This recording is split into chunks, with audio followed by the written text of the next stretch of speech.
Today let's take a look at section 7.4 on linear inequalities.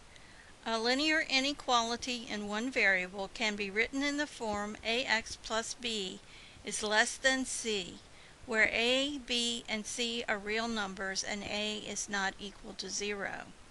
And what we know about linear inequalities is that sometimes they'll be have a less than. Let me see if I can get my pen to write here.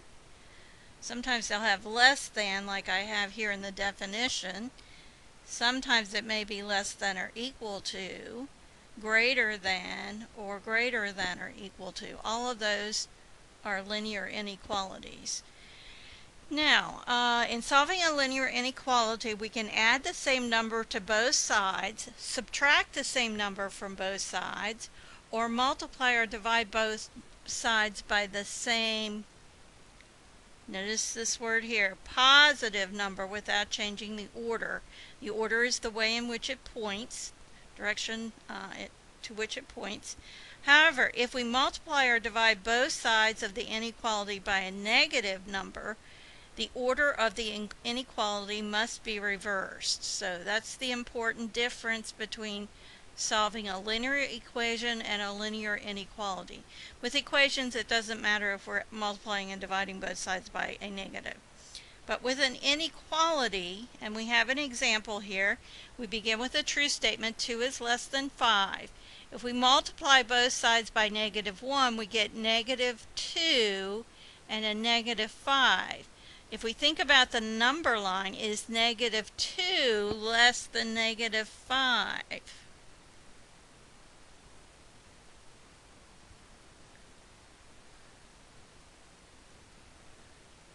So here would be our -5. No, it's -5 is less than -2. So -2 is actually greater than -5. So we have to reverse the order of the inequality, which means we just flip the direction which this is pointing. Okay, so less than would become greater than, less than or equal to would become greater than or equal to, and vice versa. Now, other than reversing the order of the inequality when multiplying or dividing both sides of the inequality by a negative number, solving a linear inequality in one variable is done in the same manner as solving a linear equation in one variable. So it is relatively easy. Now, in our book, they do touch on interval notation, and in some cases they ask for you to give the answer in interval notation. So I want to mention this. This is just another way of writing set notation. You may be familiar with interval notation is just another way to write the same thing. So an open interval would be the set of all x such that a is less than x. The set of all x such that a is less than x is less than b. The set of all x such that x is less than b.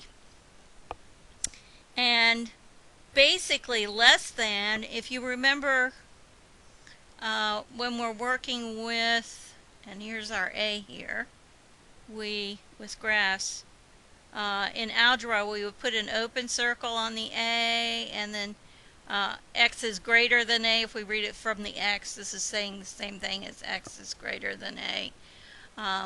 What we're doing is we're shading from a to infinity.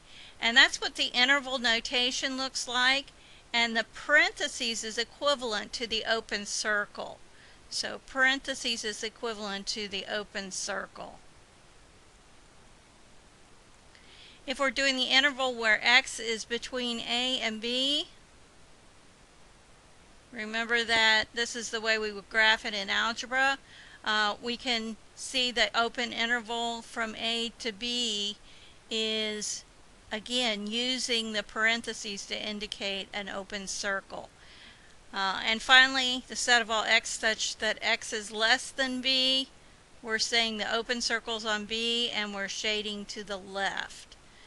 So we're going from minus infinity all the way up to b, but we don't include b, so that's why it's an open circle.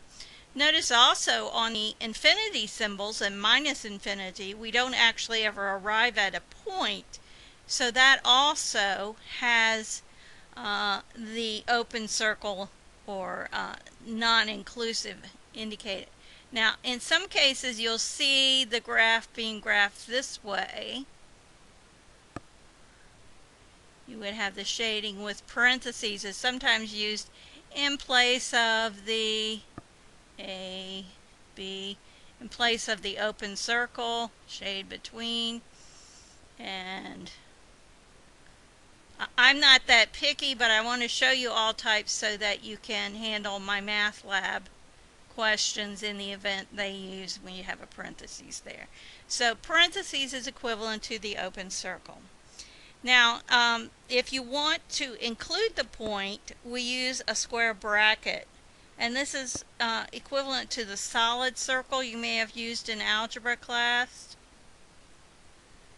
So A is less than or equal to X, means X is greater than or equal to A, and that should be a lowercase a.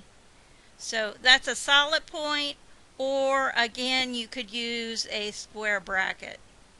So either way, I'm not that particular. Here we have a half open interval that includes B but doesn't include A.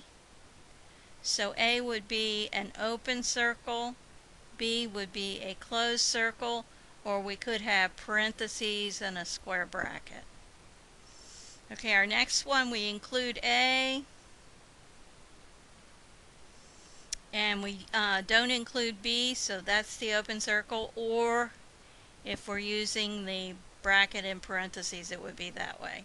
And finally, excuse me, X is less than or equal to B. We would want to include B, so it would be a closed circle. Or if we're doing it with the interval notation, we would have the square bracket on B.